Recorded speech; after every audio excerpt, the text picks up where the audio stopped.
बिल्कुल। और चलिए पीयूष मैं आगे आपसे बातचीत करते रहेंगे, लेकिन ये तस्वीर देखिए गाजीपुर का मोहम्मदाबाद इलाका, वहां पर किस तरीके से पेट्रोलिंग बढ़ गई है। गाजीपुर का मोहम्मदाबाद इलाका, जैसे लोगों तक ये खबर मिली लोग घर के बाहर भी आ गए हैं, क्योंकि इस पूरे इलाके में रुतबा एक अलग तरीके से मुख्तार कर रहा है। और आशुतोष हमारे साथ लगातार जुड़े हुए हैं। आशुतोष भी मेरी बातचीत सुन रहे हैं, आवाज सुन रहे हैं। आशुतोष, ये पूरा इलाका एक अलग तरीके का रुतबा मुख्तार अंसारी का, फाटक नाम है मुख्तार अंसारी के घर का। आप अपनी बात पूरी करिए, मैं तस्वीरें आपको बता देता हूं।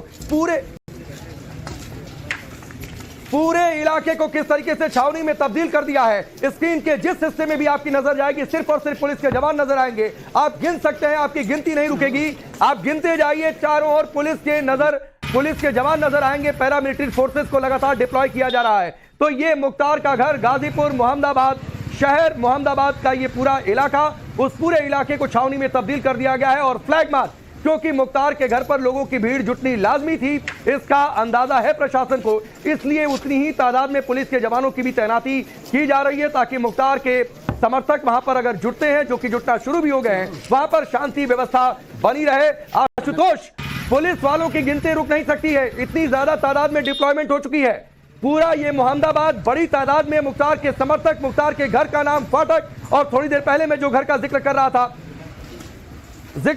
मैं आपके पास आऊंगा। अनिल हमारे साथ जुड़ चुके हैं। अनिल जरा तस्वीरें दिखाइए। पूरी तरीके से छावनी में तब्दील कर दिया गया है मोहम्मदाबाद को। हाँ, हेलो, बोलिए जी। इस वक्त हम जो है मोहम्मदाबाद के फाटक पर पहुंच चुके हैं।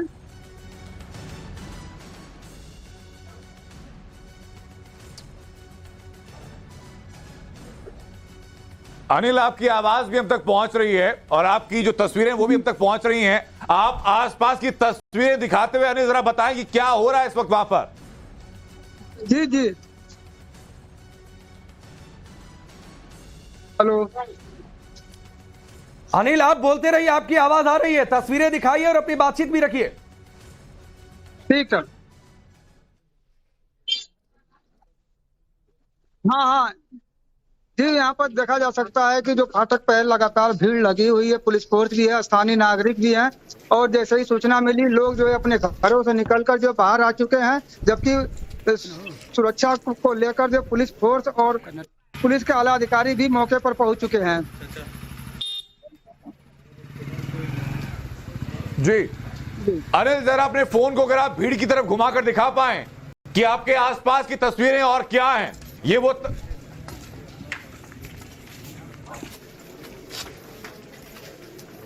तो चलिए अनिल, हम आपसे बातचीत करते हैं। तस्वीरें जरा दिखाते रहिए किस तरीके से फाटक, जिसका हम जिक्र कर रहे हैं, जो मुख्तार अंसारी का पैतृक घर, किस तरीके से उसके आसपास सुरक्षा व्यवस्था बढ़ा दी गई है। पुलिस के जवान तैनात हैं, लोगों की भीड़ जुट गई है। आधी रात के 11:15 से अधिक का वक्त हो चुका है, लेकिन लोगों के बीच एक अलग तरीके का माहौल वहां पर बन चुका है। आशुतोष हमारे साथ लगातार जुड़े हुए हैं। आशुतोष, आप मोहम्मदाबाद के इस इलाके में जा चुके हैं, मैं भी जा चुका हूं।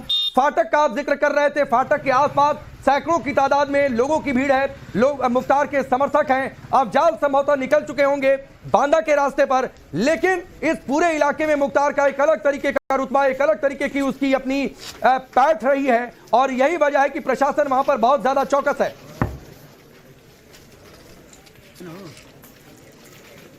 देखिए, अगर मोहम्मदाबाद की बात करें तो मोहम्मदाबाद में पिछले 2 दशकों से लगभग मुख्तार अंसारी के परिवार की ही सल्तनत चलती रहती थी।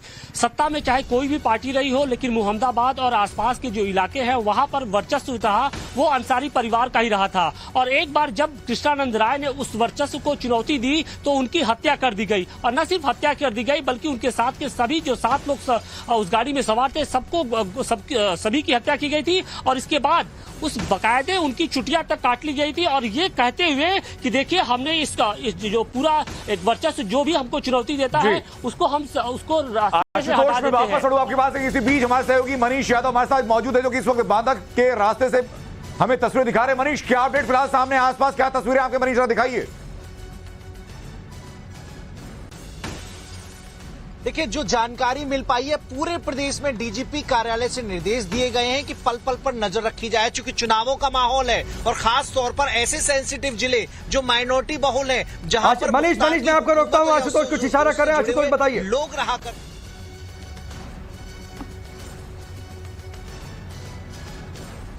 बिल्कुल, देखिए यहाँ पर वाराणसी में भी एडीजी जोन है वो इस वक्त हाई लेवल की एक मीटिंग कर रहे हैं, जिसमें मऊ के साथ साथ जो गाजीपुर के एसपी हैं उनकी बैठक चल रही है। इसके अलावा चंदौली और जौनपुर के जो एसपी हैं उनके साथ भी बैठक चल रही है। कोशिश ये की जा रही है कि कल जब मुख्तार अंसारी का 100 यहाँ पर पहुंचेगा तो कानून व्यवस्था को किस तरीके से बनाए रखना है, इसको लेकर एक अहम बैठक की जा रही है। और इसके साथ ही सोशल मीडिया पर खासतौर से निगरानी रखने की अपील की जा रही है। निर्देश दिया जा रहा है कि सोशल मीडिया पर किसी तरीके की कोई अफवाह न फैले। देखिए, दरअसल ये जो पूरा इलाका है पूर्वांचल का, लगभग 1 दर्जन ऐसे जिले हैं जहां पर मुख्तार अंसारी की लंबे समय से पैठ रही है। और खासतौर से मऊ के साथ साथ जो घोसी का इलाका है, चूंकि चुनावी माहौल चल रहा है, मुख्तार अंसारी के जो बड़े भाई हैं अफजाल अंसारी, वो खुद लोकसभा चुनाव में इस बार प्रत्याशी के तौर पे चुनावी मैदान में है। इसके अलावा देखिए, अतीक अहमद की बात अलग थी। अतीक अहमद का जो परिवार था वो सिर्फ अतीक अहमद के आसपास सिमटा था, लेकिन अगर मुख्तार अंसारी की बात करें तो मुख्तार अंसारी का एक लंबा चौड़ा कुनबा है और उसका एक लंबा चौड़ा राजनीतिक इतिहास भी रहा है। मुख्तार अंसारी का जो बड़े भाई है अफजाल अंसारी, वो खुद 2 बार से लोकसभा सांसद रह चुके हैं। इसके अलावा वो 5 बार के विधायक भी रह चुके हैं। मुख्तार अंसारी का जो भतीजा है मन्नू अंसारी, वो इस वक्त मोहम्मदाबाद से विधायक है।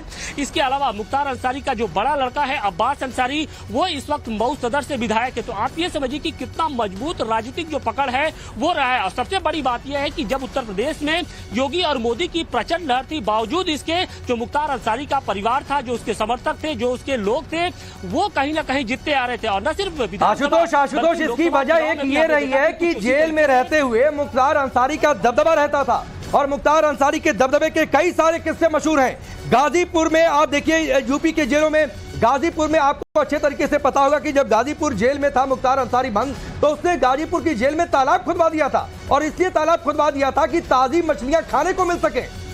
इतना ही नहीं, जब बांदा की जेल में लाया गया था रोपड़ जेल से, 1.5 साल तक मेरी जानकारी है, इसको क्रॉस चेक कर लेंगे, कोई जेलर चार्ज लेने के लिए तैयार नहीं था। बैरक से बाहर निकले मुख्तार अंसारी तो सीसीटीवी बंद हो जाया करते थे जब सपा की सरकार होती थी। तो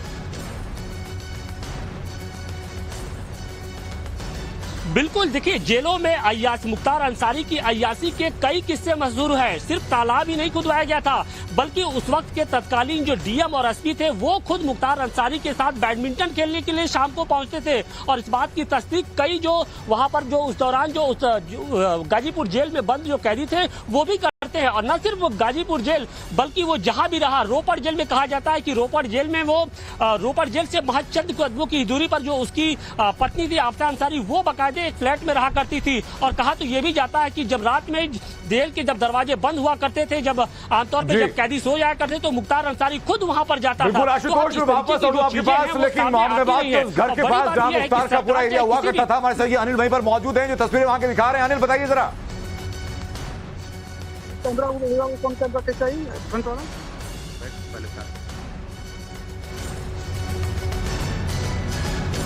अनिल, आप तक अगर हमारी आवाज पहुंच रही है तो आप जरा बताइए कि वहां क्या हो रहा है और वहां की तस्वीरें अनिल आप दिखाएं।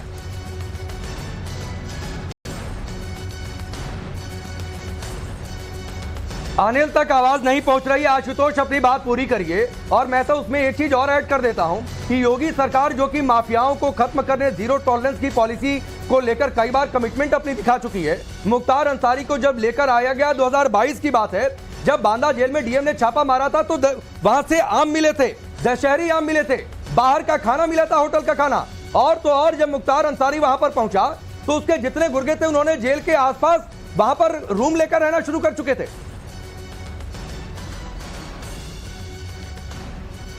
बिल्कुल, सिर्फ मुख्तार अंसारी नहीं बल्कि अंसारी परिवार का कोई भी दूसरा सदस्य अगर जेल में रहा करता था तो उसकी पूरी तरीके से आवभगत हुआ करती थी। मुख्तार अंसारी का जो बड़ा बेटा अब्बास अंसारी है, वो जब जेल में था तो उससे मिलने के लिए बाकायदे जो उसकी पत्नी है निकात अंसारी, वो वहां जाया करती थी और